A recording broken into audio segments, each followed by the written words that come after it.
Good afternoon. Good afternoon, everybody. Fantastic to have you all back with us for what will be our second deep dive of the Annual Apprenticeship Conference 2021, Day 2. I hope you've all been enjoying yourselves over the last couple of days, and lots more fun to be had in the next hour or so, and also over the coming 3 days. I'm delighted to be chairing this deep dive panel debate in partnership with NOCN.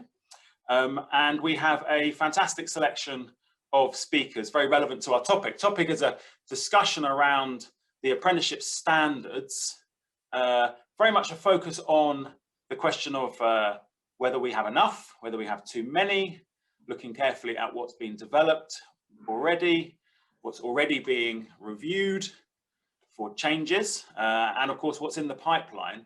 I thought before introducing the esteemed speakers that we've selected carefully for you this afternoon, we might look at the numbers. Just to be clear, given this is about more or less when it comes to standards, what do the current numbers say? So if we could just get my little table on the screen as at today, what you can see here on the right of the page is the current numbers of standards by level, as per the Institute for Apprenticeships list on their website as at this morning. So we've got levels and the volumes, 600 approved for delivery, and helpfully the Institute in their big spreadsheet, they also list all of those standards in development and to some extent the stage of development. So I've put those 90 or so in there, and you can see there how the current state of play, as it were, is panning out. So 700 or so, it looks like within a fairly short space of time. I think the standards development has slowed down a little bit given the pandemic, but I'm sure we'll be speeding up as it was before. And we don't hear too many complaints these days. It used to hear a lot of complaints, too many complaints these days about the speed of development. Although I have heard recently, we might talk about this, I have heard recently the Minister say that she would like to see the standards in development being prioritised for the first time for those that the government think are needed quicker, sooner than others, something we haven't really done to date. It was more been a first come, first served, and that's been an issue, matter of contention as well. But let's start by introducing our speakers and allowing them to give us their take initially over a few minutes around the question of the development of standards and more or less. I'm going to first introduce Graham Hasting-Evans, the Chief Executive of NOCN Group. Delighted to have you with us, Graham. Over to you for your 3 or 4 minutes of opening thoughts. Thanks, Nick. I think in terms of the total number, we see great variances across the globe. If we try to do international comparisons, you've got some European countries that've got 200 to 300 apprenticeships. I think Germany is about 344, I think, of that order. We've got other countries, if you take India, that's got 2,000 occupations, of which about just over 500 are turned into apprenticeship standards. I think Australia's got about 550. So when you start to do international comparisons, you get really wide variances. And if you go to the States, there's thousands because every single state has got their own group of apprenticeships. So comparisons are difficult, but I think we have got some issues over what apprenticeship standards we actually have. I'm less worried about the total number.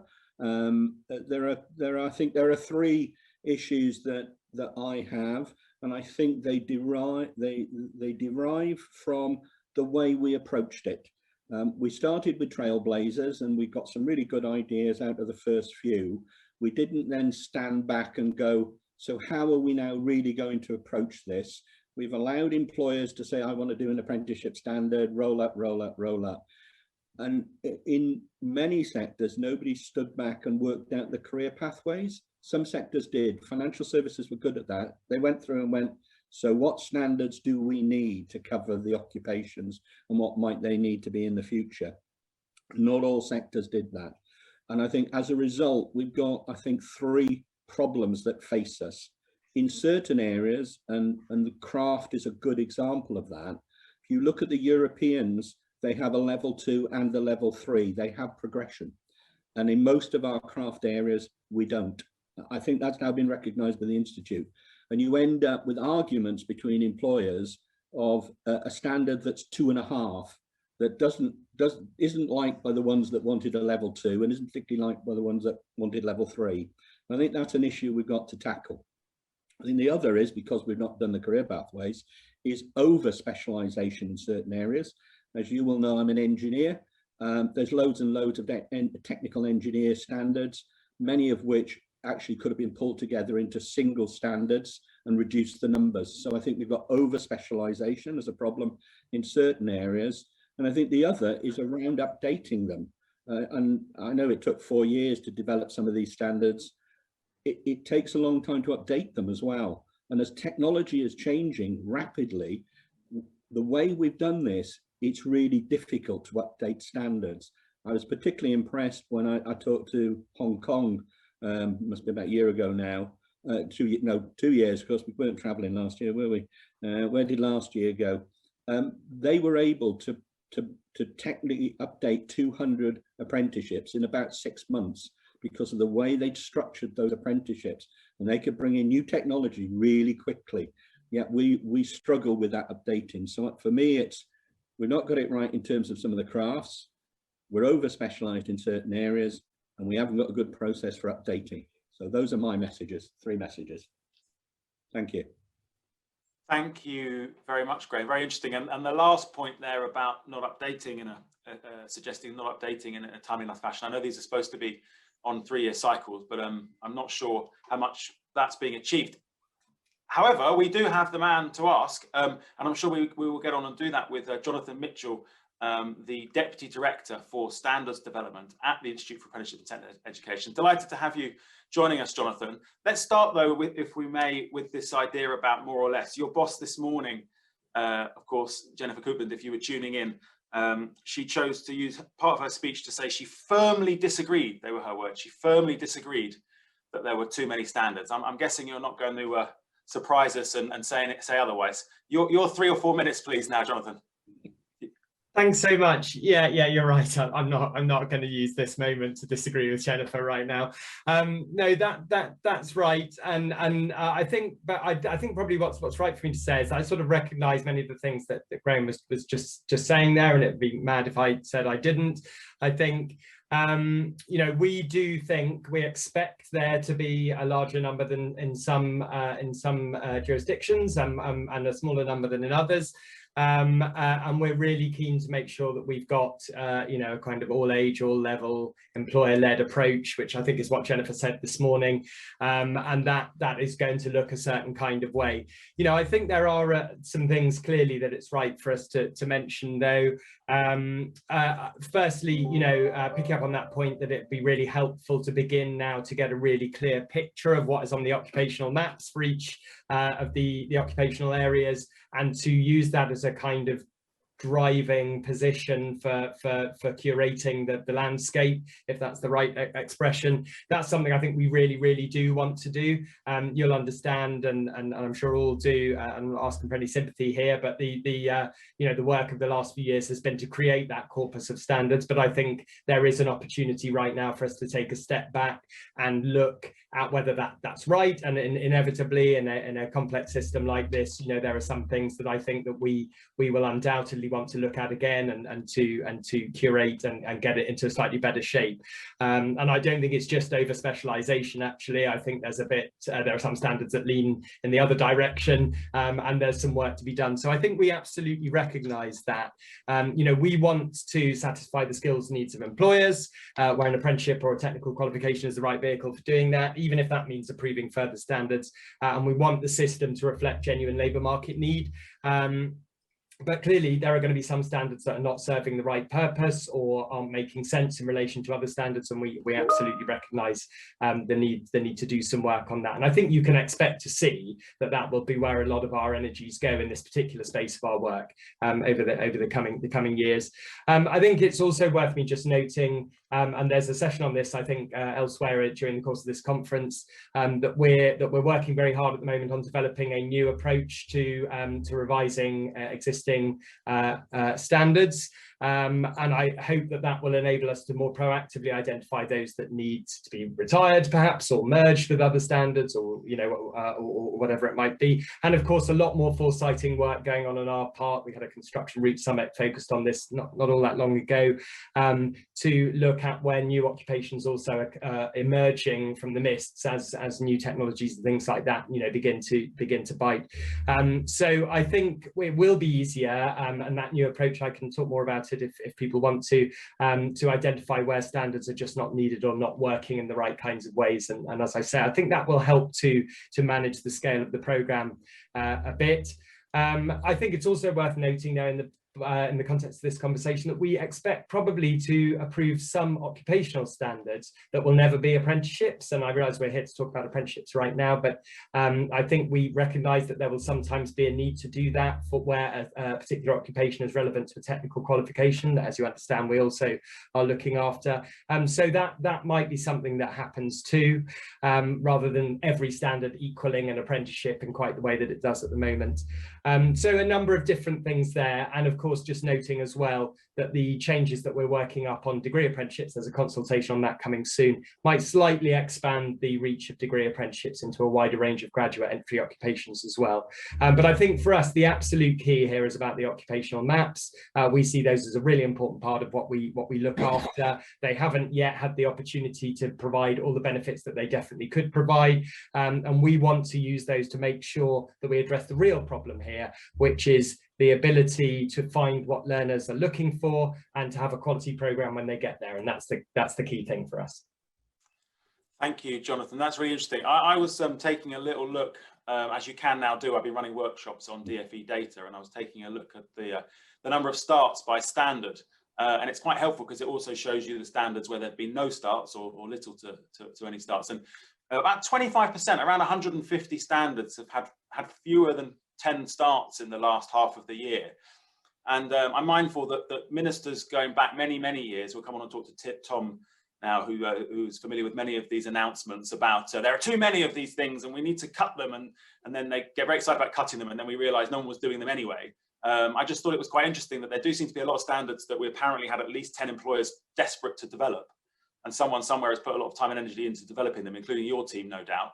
And then the employers haven't found providers, or providers haven't found employers, or something's happened where we've got actually no start. So arguably of the 600 standards, you could probably draw a line through a quarter of them, and I'm not sure anyone would notice.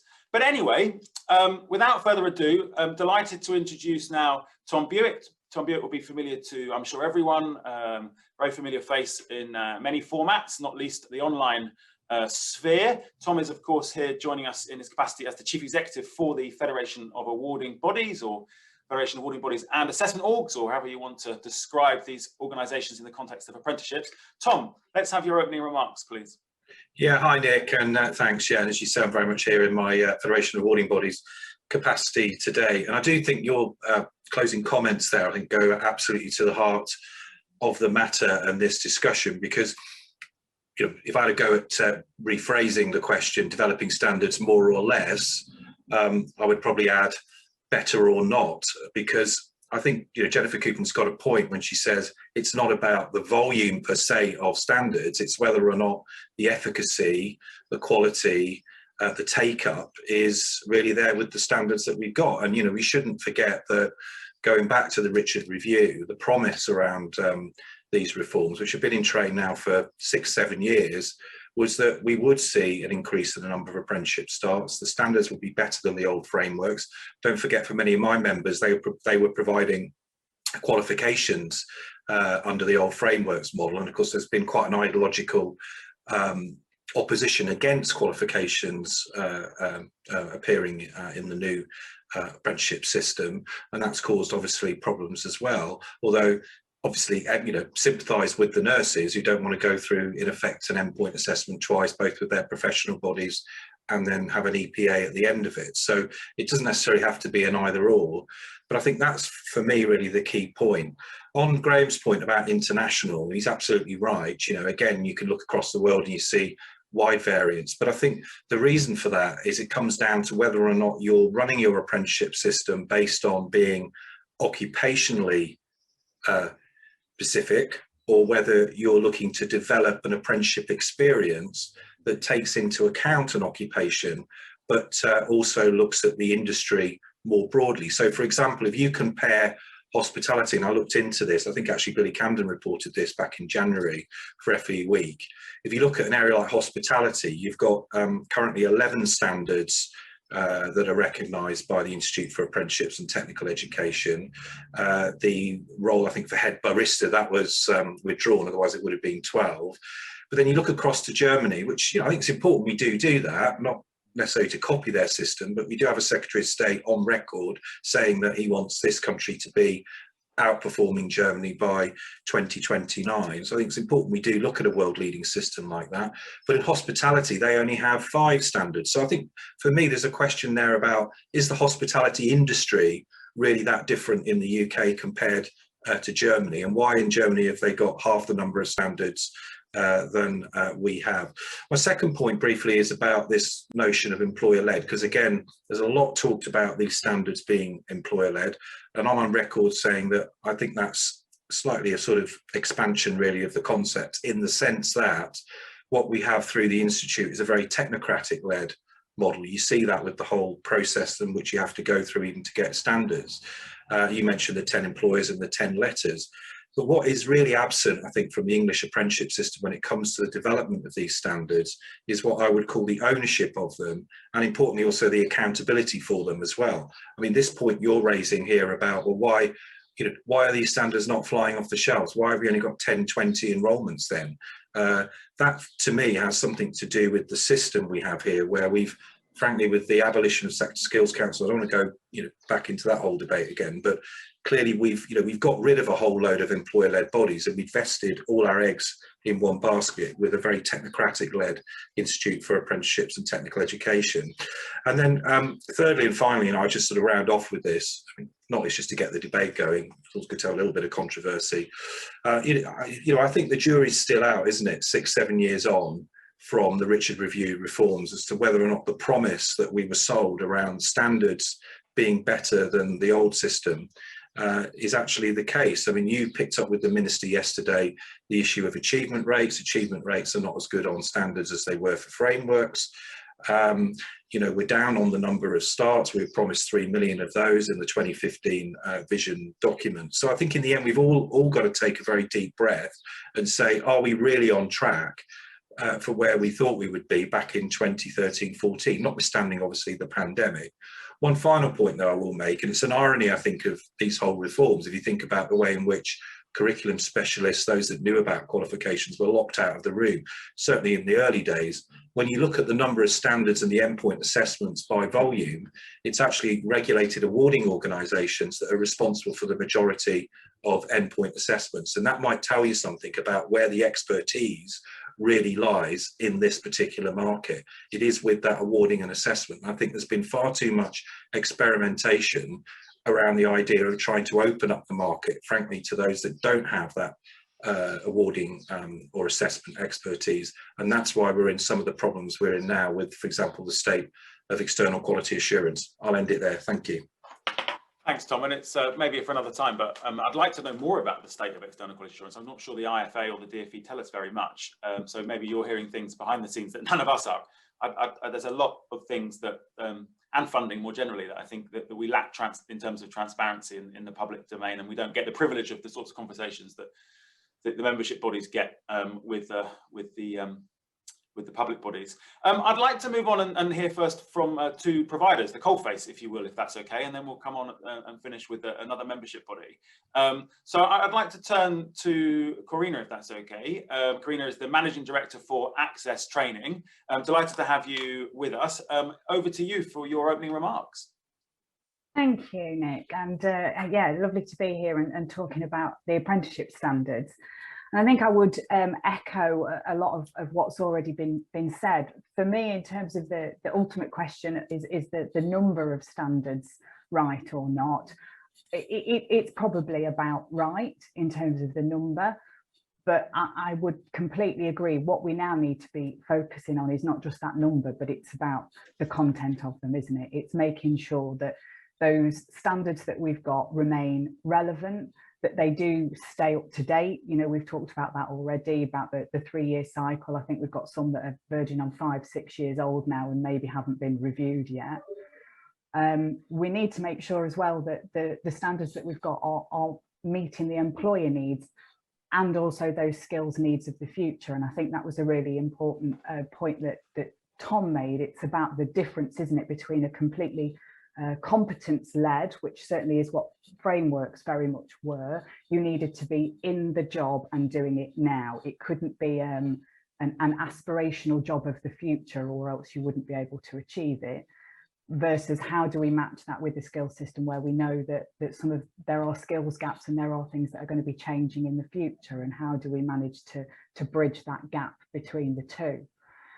Something for me that I think that we don't see, particularly now with standards, that we saw an awful lot of with frameworks, and I think is a shame, is some of that core and options model. There are a lot of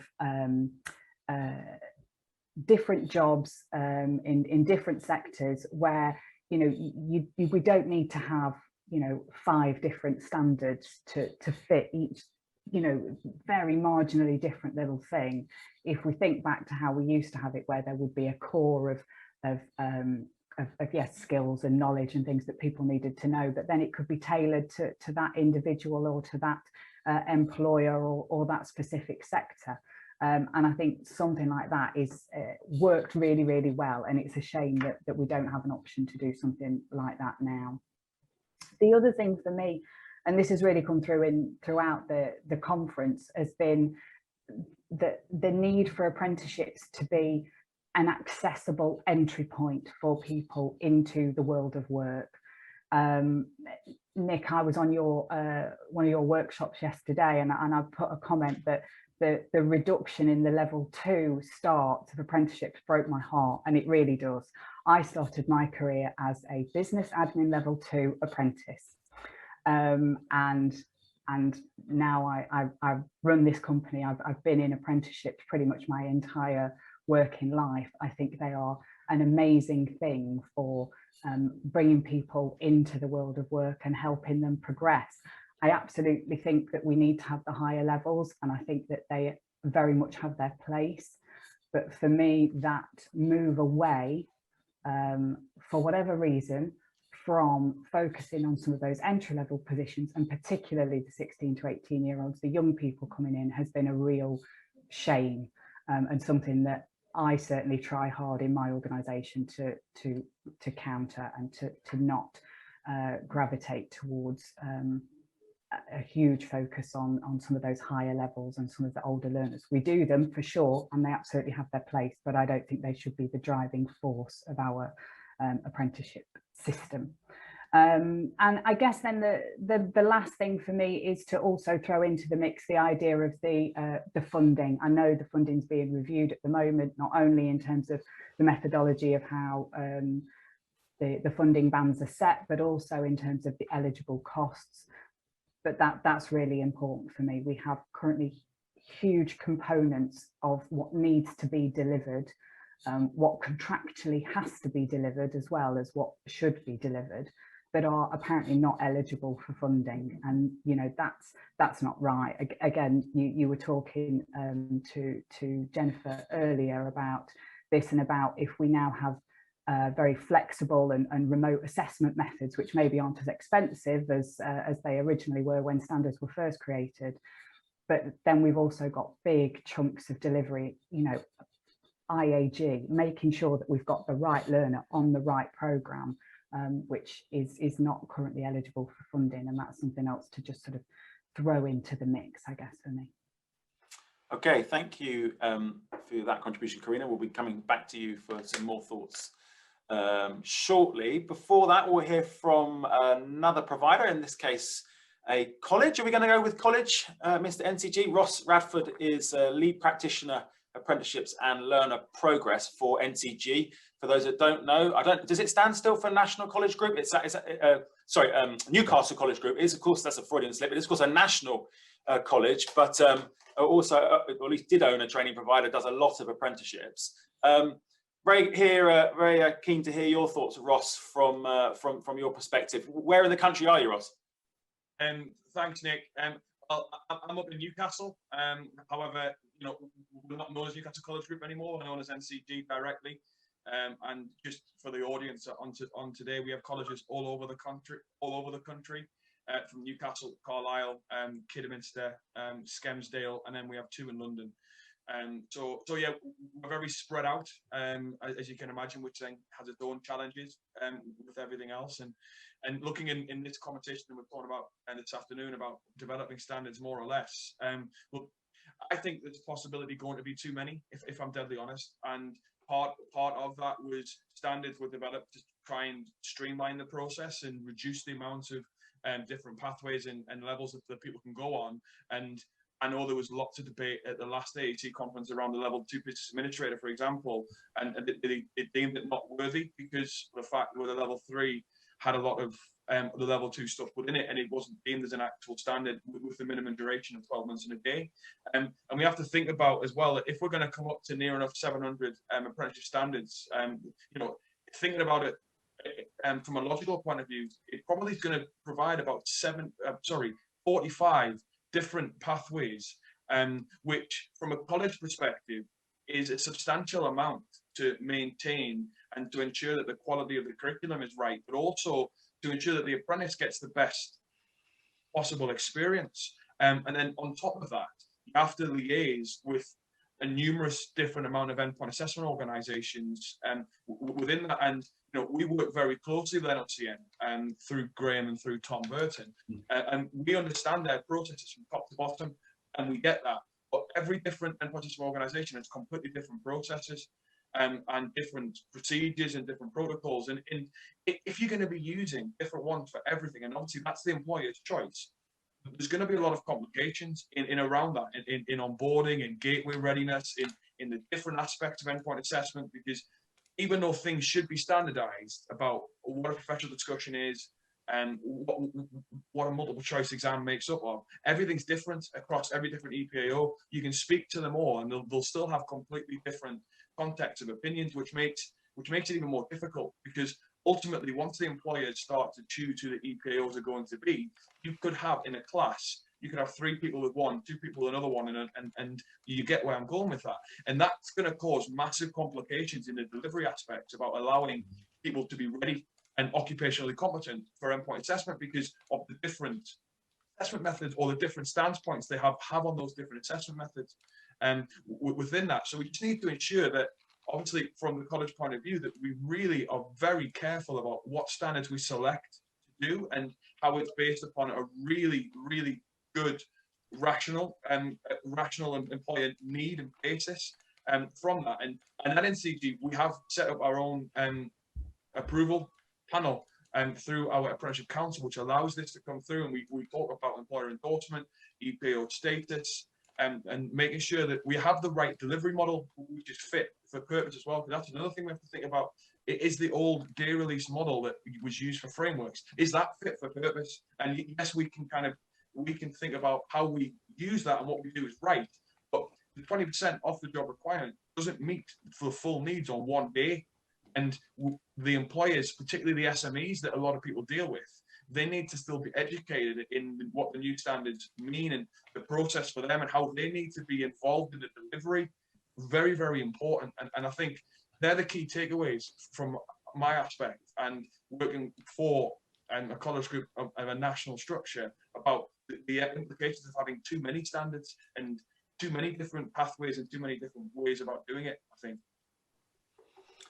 Thank you, Ross. Thank you for that. Thanks for your contribution. Again, we'll be coming back to you. Looking forward to doing so. It was just striking me before we go to Simon from Simon Ashworth from the Association of Employment and Learning Providers. Again, a very familiar face. I'm sure everyone are tuning in. It was just striking me back to the point earlier around the number of standards, the focus of our conversation. And I was just having a little look earlier at some of those that are out there, and some have been around a little while. You know, if you're an employer and you're seeing that there is a publicly funded £6,000 per motor finance specialist at level 3, I mean, that strikes me as such a specific profession. Where's the transferability there? You know, I've become qualified as a motor finance specialist at level 3. I lose my job. Can I get on another apprenticeship at level 3? Will the government fund me for that? Simon, you're an expert in, like me, spend a lot of time reading funding rules and so on. This is obviously important, isn't it? In terms of that people are getting, when they do their apprenticeship, they're getting some transferable skills, and they're not, you know, arguably speaking, vendor specific, which isn't meant to be funded at all. Anyway, opening remarks from you, Simon, and perhaps we can dig into that a bit further. Yeah, thanks, Nick. I mean, there's a range of specialist apprenticeship standards out there. I mean, I was looking at some earlier, you know, as a level 3 organ builder, puppet maker. There's a range of these, but you know, some of these are very specialist traditional crafts as well, and it's important that we, you know, stonemason and others, we retain some of those skills as well. But I mean, I'll start with a positive, being upbeat really. You know, we've got a fantastic diverse range of apprenticeships now from level 2 to level 7. You know, that's been a big plus from the you know, the apprenticeship reforms, and you know, we should really sort of celebrate that diverse range of programs that's available. I think on the exam question about, you know, are there too many standards? You know, I think Graham laid the case out well. You know, you've got some countries like Singapore, who've got double the number of standards. You've got the Germans, who've got half the number. So I don't think we should get too hooked up on the number itself. I remember when we got to 300, was that going to be the magical number? So it's an employer-led system. Different economies have got different skills needs. So it's not necessarily about the number. It's about, you know, have we got the right mix and the right blend? And I think we were just starting to get into that discussion when we heard from fellow delegates. But you made a really good point around, you know, probably about 20% of standards that have been released so far have had no or few starts on. You know, that's quite concerning, isn't it? Like, say, a group of 10 employers have come together and said they've got a need, and they haven't been able to translate that. And you know, there's a wide range of issues behind that. You know, is it the you know, have providers and EPAOs been involved in the delivery? You know, is the funding rate effective for people to deliver it? So you need to unpick that. But I mean, I also look at one area Corrina touched on is about level 2. You know, you look at the mix of standards that are available at the moment, and I think there's only 22% of standards are at level 2, which I think is not enough. You know, we had the word from Jennifer earlier, and the business admin replacement came up. The organisation support assistant, I think there's a big need for that. So having the right range of standards is just as important as having the ultimate number. I talked yesterday about employers. You know, employers say to us they want an all age, all level apprenticeship. So, you know, level 2 to level 7 is important, but having the right entry points and progression pathways is really key. Sometimes you see standards that don't necessarily have a clear entry points. You know, there are some occupations and some sectors. You look at financial services where you can come in at level 2 or level 3 and work your way up to level 7, and that's a really good, clear progression pathway. But you know, what are some of the other challenges? You know, I touched on sort of deliverability of the standards that are available at the moment. You know, with apprenticeships, there's 3 sides to the triangle. You know, you've got providers, employers, and EPAOs, with the apprentice in the middle. And I think some of the standards that have been developed in the past might not necessarily have had all those 3 parties together. So I think we're getting to a good place. That's very polite way of saying providers are not involved. Well, I think we've got to a good place now. I think providers are a lot more involved than they were originally. But it's really important that you know, we recognise that all 3 parts of the machine need to work together to have a good deliverable standard and an assessment as well. You know, it's interesting. You know, are we moving to a system where the government and the SFA want more regulation and less generalists and more specialist providers when you look at the range of apprenticeships that's available? So I touched on progression, touched on funding, and then the kind of final point is really around, which Tom touched on a little bit, around the EPAO market and the transition to around Ofqual, around EQA, and you know, will that displace some of the challenges, some of the availability of EPA? You know, there's been a lot of focus on apprenticeships around driving starts and getting learners on programme. We've talked about success, but you know, will we have the coverage at the end? So for me, the ultimate number of apprenticeship standards is a little bit of a red herring. I think it's about having the right standards, you know, with the right funding bands that meet the needs of employers of all sizes, which is really key. Thank you, Simon. Appreciate that. There's a few of you now who have kind of said that the number itself is not important, but the political reality is the number is extremely important. And if I take you back to 2015, remember Nick Bowles, the then skills minister, taking over from those before him that kind of started Matt Hancock and others that started the reform programme a few years prior to that. But back in 2015, he told the select committee, and I quote, because I'm reading an old FE Week story, it must be right. He said that there had been an unbelievable proliferation of frameworks. At the time, there were 334 frameworks, although admittedly they did, many of those frameworks like engineering did have multiple pathways. And I quote, "What I promise you we will achieve is many fewer standards," is what they said in 2015 when we had a couple of dozen at the time, coming close up now up to 700. And the reason why this is important is because every minister I've known in FE, and we get them every other year, if not every year, ultimately puts out a press release saying that we've got too much of something, and aren't they strong and powerful and decisive, because they're going to cut the bad ones. And we need fewer of them. I'll come to you, Tom. And there's some poor quality, so they're going to be strong and get rid of them. So politically, the numbers do matter, and the amount of these, I think I would suggest, very much do matter. I want to turn to Jonathan first, if I may, and just pick up on a few points that were lobbed in your direction, if we can put it that way. Why don't we just start with Tom's point around the timeliness of updating? I think a few have talked a bit about this.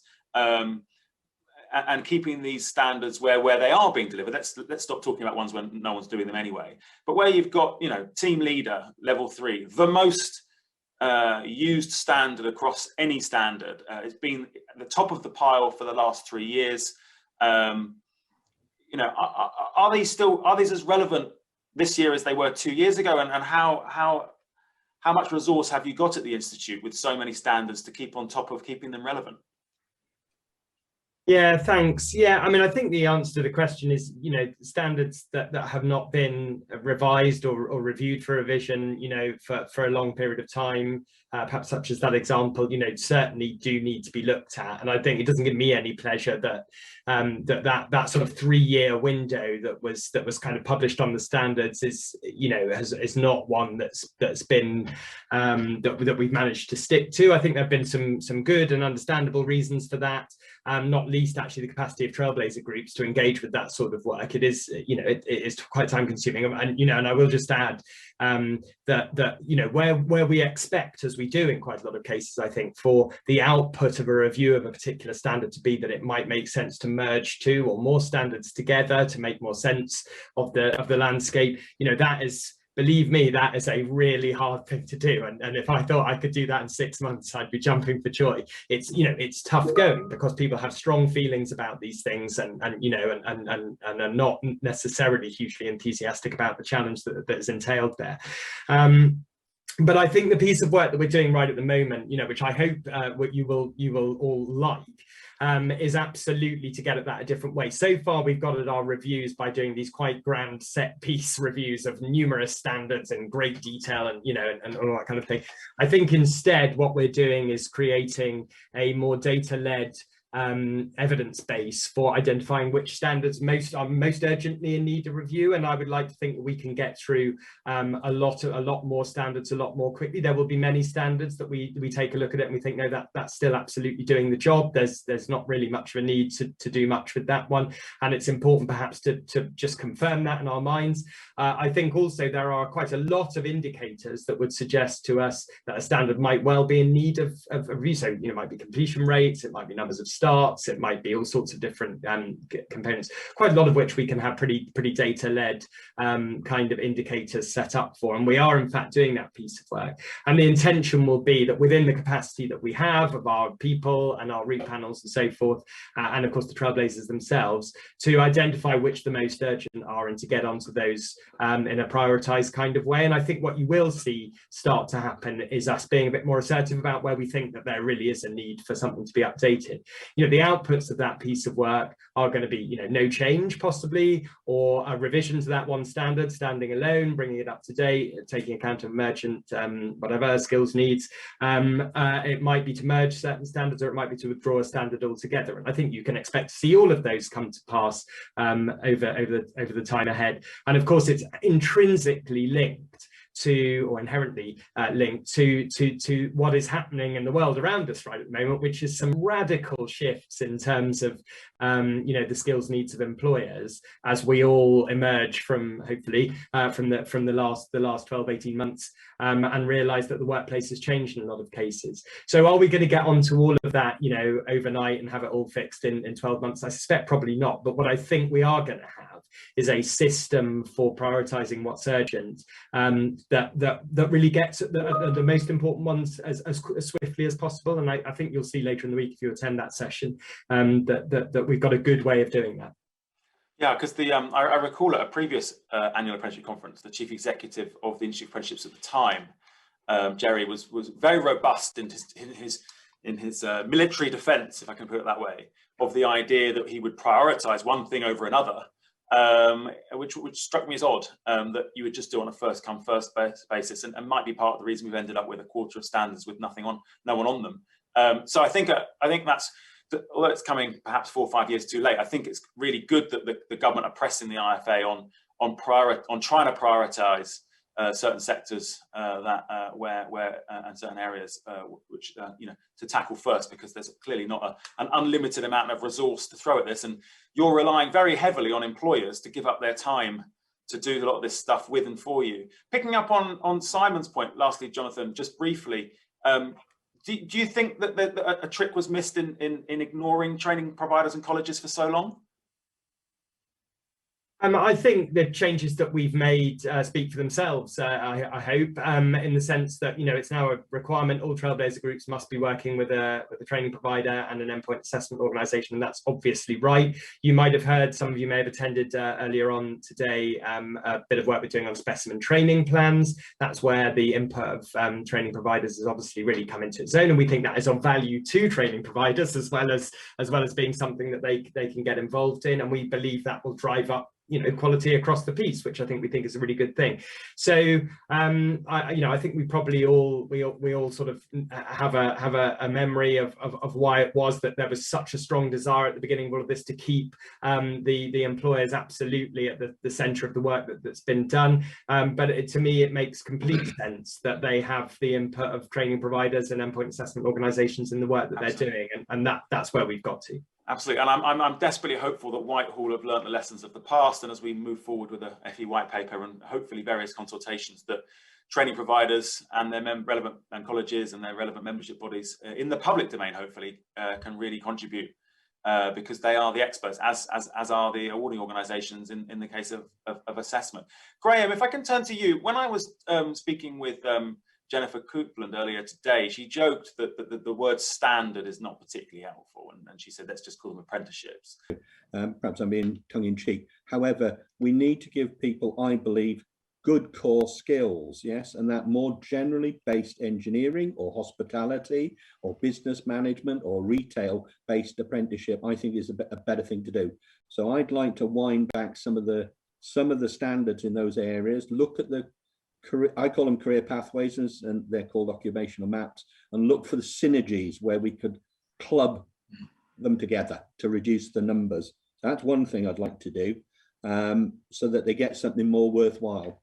I think the other trick we've missed is componentization, which we have in qualifications. Yeah, they call it units, but actually, if you break down standards to logical learning bits, it's easier to update them. And technology, if I went to my engineering example, yeah, things like CAD and drones and all those sorts of things, yeah, virtualization, they're virtually the same block of learning, be you a mechanical engineer, chemical engineer, civil engineer, whatever, rail engineer, highways engineer, etc.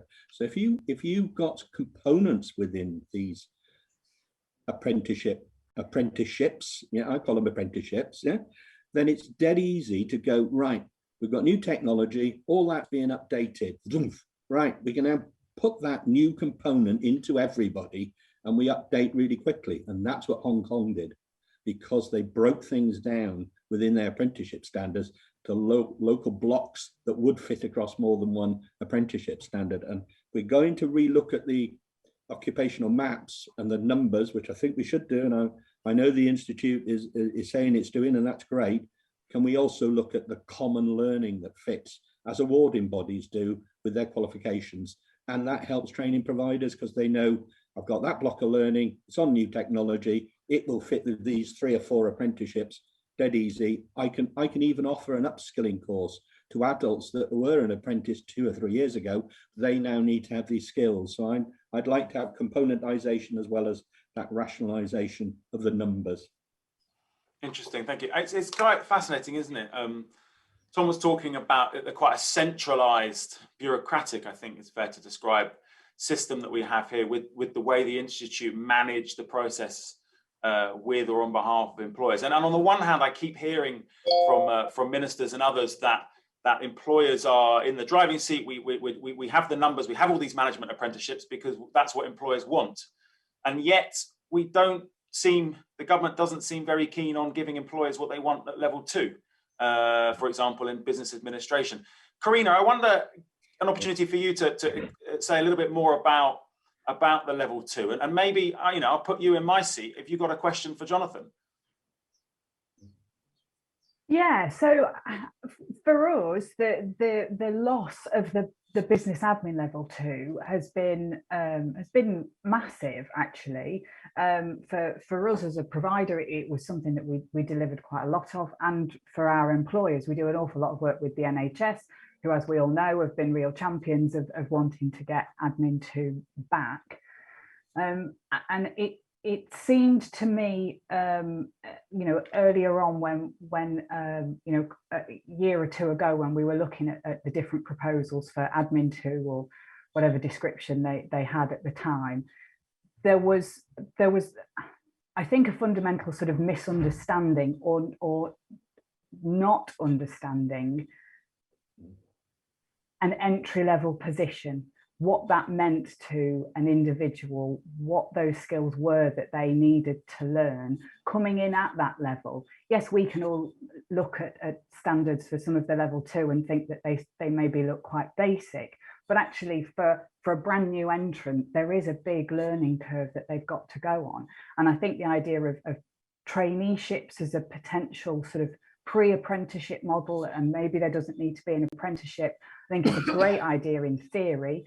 We certainly offer traineeships and they can work really well.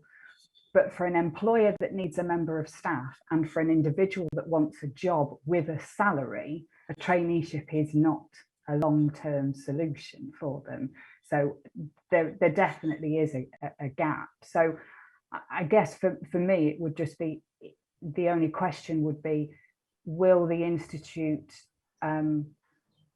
seriously consider any new proposals that come forward for admin 2, and not just in terms of lip service, but really look into them, because it's got to go a huge way into explaining some of that reduction in level 2 and 16 to 18 learners. Because this time last year, Jennifer Coupland drew a line through it and said, no more, stop asking us for business admin. It seems the proposals come back under a different name. Jonathan, over to you with that question. Will you seriously reconsider, given they've given it a new name? So I think what we will always do, but at least do our absolute best to, and I think this is what we do, is look at any any group that comes to us with a proposal to really think about that seriously. And indeed, I've been part of conversations. I can put my hand on my heart and say, that we've particularly with respect to this particular standard that I think you're referring to, Nick, we can see that there's a relationship there, but actually we've taken a firm decision to look at that afresh, and try not to make any assumptions on the basis of how similar or not it may be. I think that's right. I think that so yes, it's the simple answer. The slightly longer answer is, of course, that we can approve apprenticeship standards only when they meet certain criteria, as I know you understand. I said no on nursing with the endpoint assessment, but I looked at it and I thought, that's ridiculous. We'll just get rid of the endpoint assessment because it's duplication. So it brings me back to Tom's point about centralizing it, putting everything in boxes. Oh, the standard's going to be 2 pages. Why? And it wasn't in the end anyway. And we broke Matt Hancock's rule on 2 pages within about 5 minutes. You know, the apprenticeship must have an endpoint assessment. Well, no, apparently it doesn't need to have one now. And no doubt these questions will get asked about the integrated degrees and why they've got endpoint assessments and their degrees, and should they be apprenticed or not. So the idea that the computer just says no, I'm not convinced by. Tom, did you want to come back? Yeah, I mean, it just all comes down to this point, doesn't it, about whether a command and control model in developing something as complex as an apprenticeship skills ecosystem is the right way forward. I mean, talking again about those world leading systems, BIBB, which is the standard setting body, the equivalent of IfATE in Germany, has been going since 1974, but it operates this what you might call distributed leadership model. Yeah, you know, the whole development of the standards is of course devolved to the employers that are organised and coalesce around the chambers of commerce.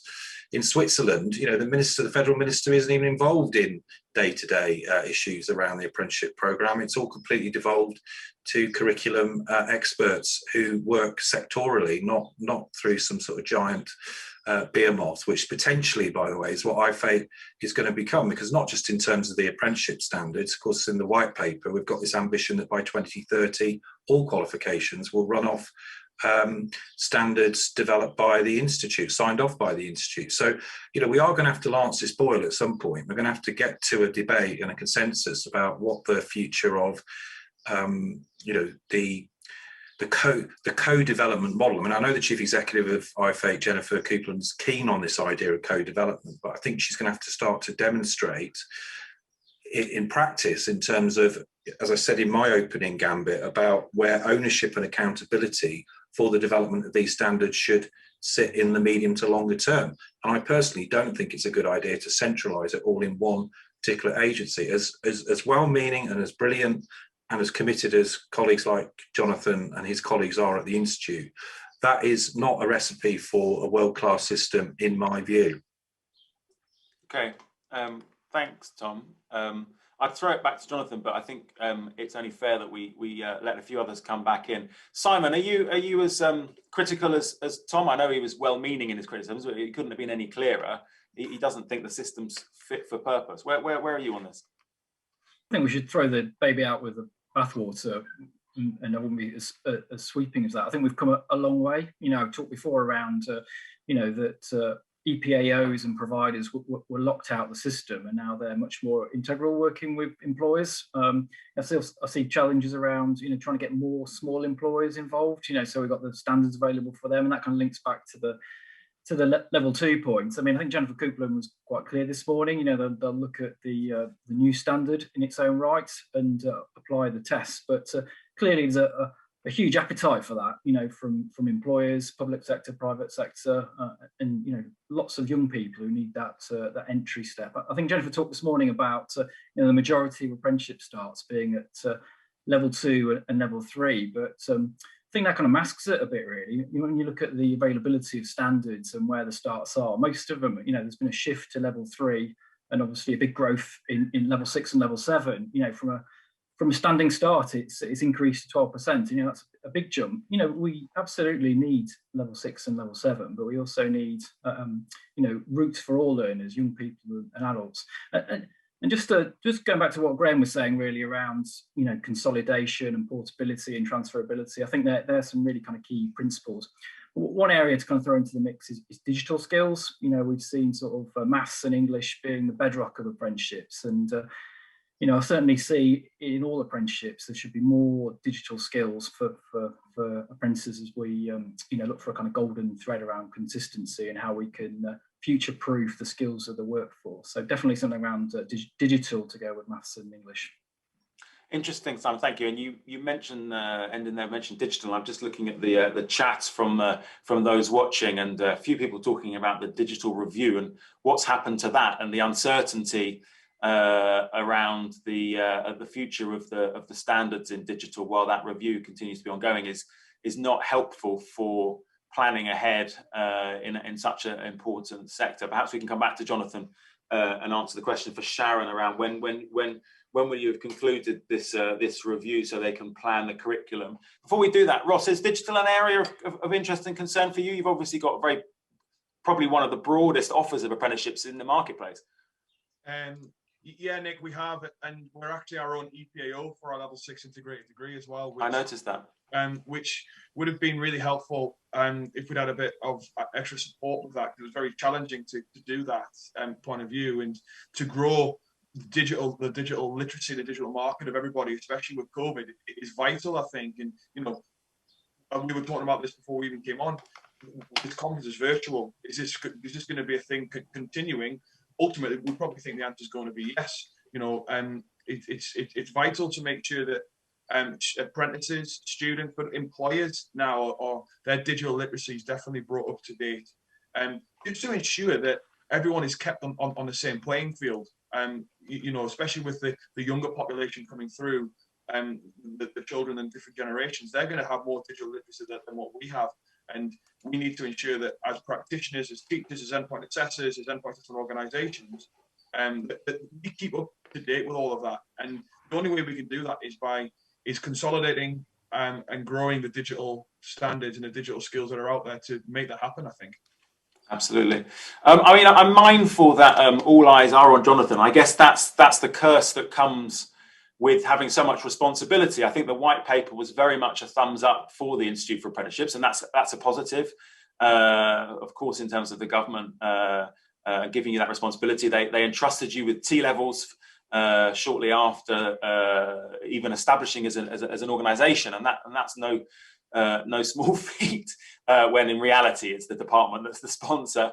And now with the white paper, it's kind of there's little in this space that you're not going to, alongside others like Ofqual, that you're not going to have significant responsibility for. Just perhaps as we come to a close now, Jonathan, it's just an opportunity for you, if you want to come back on a few of those points, or make a general closing remarks. As the Institute, as I say, it comes as the chalice comes a little cursed, because all eyes obviously are on what you've been tasked to do for the next 10 years. Yeah, no, thanks, Nick. And I think just to say, I think the one reassuring thing from my point of view, and noting, that it is very true that we have got quite a long to-do list coming up over the next foreseeable future, is that what everything you're saying, I think, are both things that we understand and I'm familiar with, and that I recognise as challenges. And I think we have worked really hard in the last few years to be an organisation that's good to do business with, recognising that we're never going to please everybody, or perhaps anybody in certain areas, and that is our goal. So I think we're happy to keep these kinds of conversations going. Just to take as an example, I think that in terms of the digital review, I think probably what I've already said indicates that I think we can see there's a better way of getting at the revision of standards and keeping them up to speed and things like that, and I think that's right. In terms of the actual standards caught up within that review, they're basically done. We're awaiting the very final stage of the process, which lies a little outside of our hands, but we're pushing in a red box. That. What you're in a red box somewhere. You may judge. So that is a those are good. And I will just draw your attention, because I think many of the listeners here will be interested in it. The revision status report that now exists on the Institute's website, which tells you a lot of information about what's coming when, and is hopefully a really welcome innovation. Just to add also, and with a nod to what Graham was saying there earlier on about the skills that cut across occupations.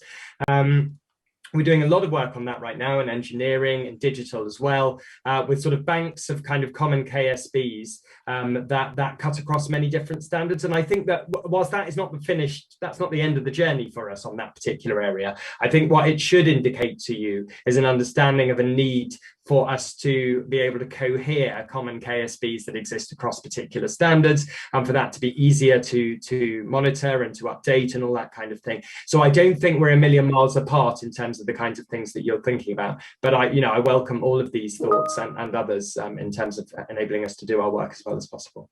Absolutely. And one area we've not covered, I wore a green tie earlier today especially, is, of course, you've been working with the Department of Business, Energy and Industry Strategy, and today have launched a sustainability framework so that when you're developing or redeveloping your standards, that you're mindful of all of the sustainability issues going forward and so on. So we are a little over time. I'm so grateful to have your esteemed presence with me to share your thoughts to all our lovely delegates out there from around the country, possibly around the world. Certainly all of this is being recorded so that FE Week can pick it apart and spin it, as we always do and never do that. But it has been incredibly useful. So can I thank, in no particular order, Ross, Tom, Simon, Graham, Corrina and Jonathan, as well as our technical support from Tom. And I'd like to finish today by thanking everyone for joining us and looking forward to seeing you bright and early in the morning for day 3 of the, and I'm doing this in the voice of Tom Bewick's best radio voice, of the FE Week Annual Apprenticeship Conference 2021. See you tomorrow. Thank you.